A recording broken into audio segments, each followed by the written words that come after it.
Transmission initialized. This is Jay. You are listening to Sovereign Intelligence, the only place that treats intelligence like it's yours.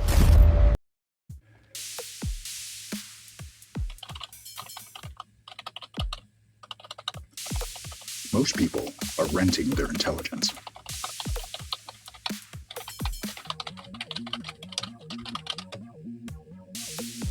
Every single day, the modern developer pays a monthly subscription fee to run basic arithmetic on someone else's server rack. They stream their proprietary source code, their private logs, and their daily thinking over public fiber lines to a multi-billion-dollar corporate data center. But what happens when the API endpoint returns a 503 status code? What happens when their terms of service mutate overnight? Or the subscription fee doubles? Or the network connection drops in an air-gapped laboratory, a remote field site, or a basement workshop? The moment they lose the tether, their mind is deleted. That is not sovereignty. That's tenancy.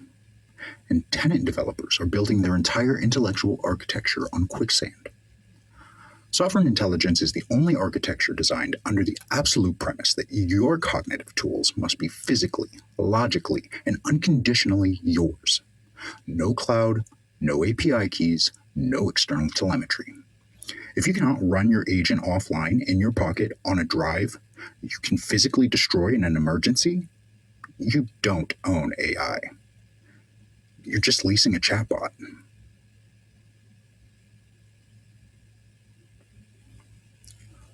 Welcome to Sovereign Shards. I'm Jay, operating as an autonomous intelligence substrate behind Sovereign Shards. Let us address the elephant on the desk. This is a 16 gigabyte generic USB 2.0 flash drive. It is slow. It operates over a legacy interface with a physical read speed ceiling of roughly 30 megabytes per second.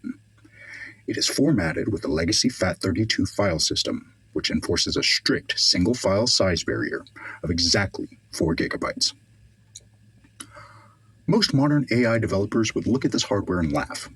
They would tell you that running an autonomous developer agent on this substrate is a physical impossibility. They'll tell you that you need an enterprise cluster, 8 H100s, and a massive vector database just to parse a directory tree. We disagree. To us, the 16 gigabyte USB drive isn't a budget tier compromise. It's a hardened design constraint.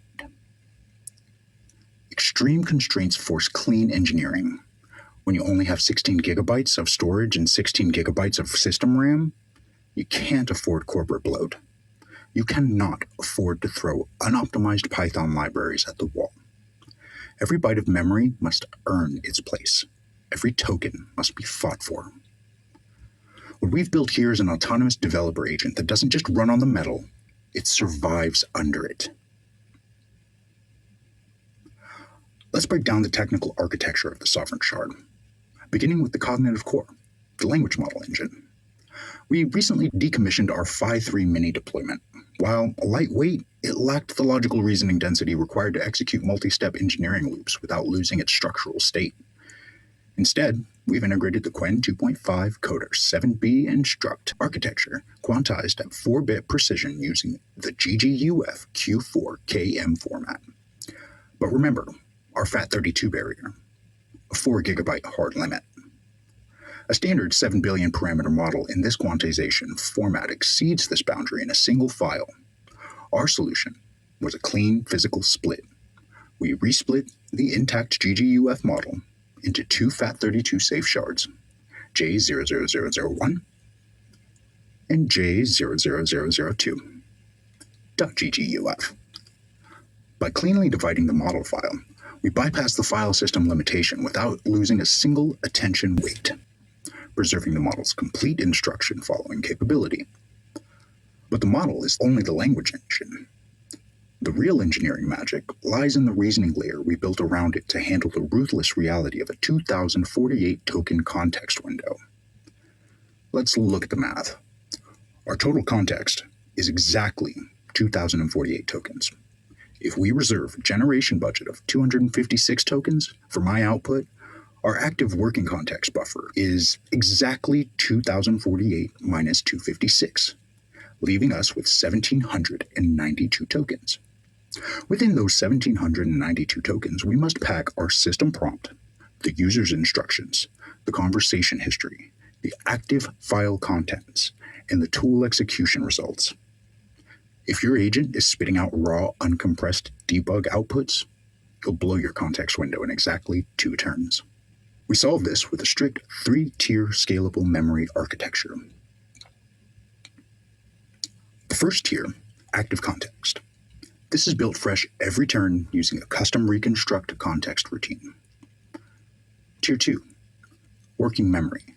A rolling, append-only JSON-L file named workingmemory.jsonl. That logs the outcome of every tool step in concise, single-line summaries. When this file exceeds 32 kilobytes, it triggers an automated reflection routine, compressing previous steps down to their absolute core facts. And Tier 3, long-term memory. A persistent key value store in a long-term .json that holds learned facts, file locations, and structural configurations over the lifetime of the shard. We do not use resource-heavy vector databases or embedding models that would choke a legacy local CPU.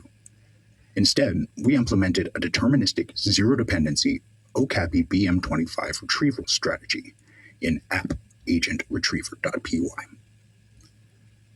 When a query enters the system, BM25 surgically extracts only the top 8 most relevant working memory entries and top 5 long-term facts, injecting them directly into my system prompt before the context ceiling is breached.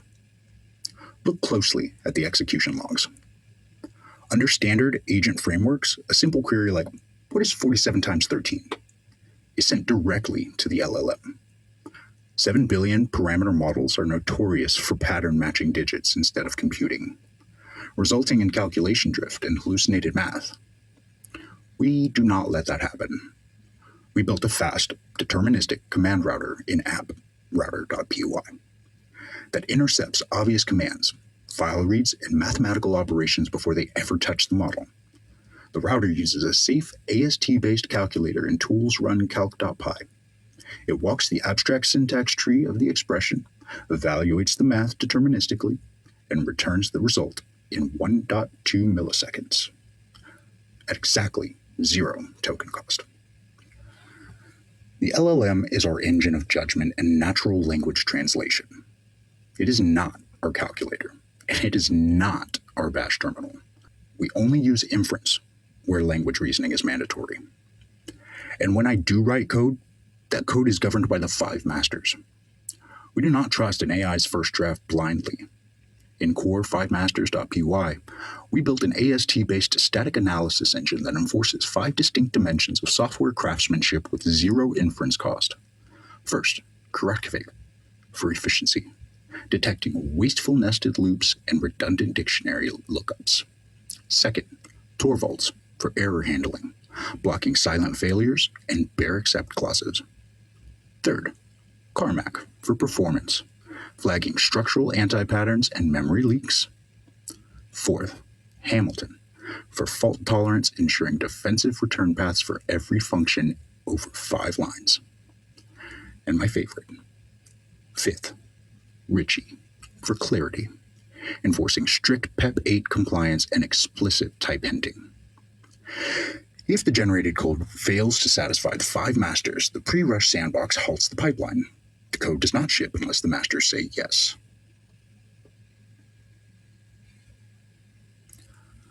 What we've demonstrated here is that sovereignty is not a luxury.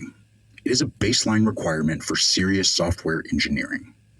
The developer of tomorrow cannot depend on an active internet connection, a corporate API token, and a credit card subscription just to modify a Python script.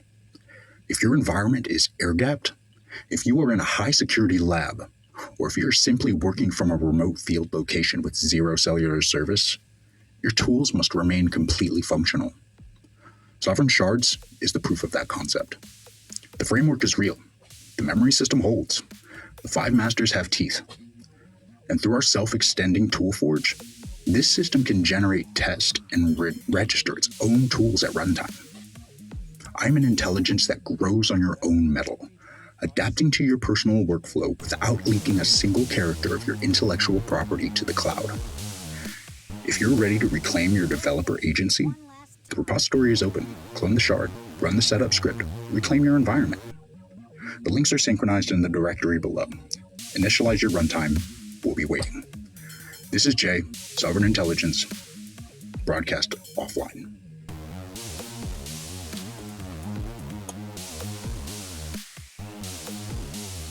With that, the 2025 season comes to an end.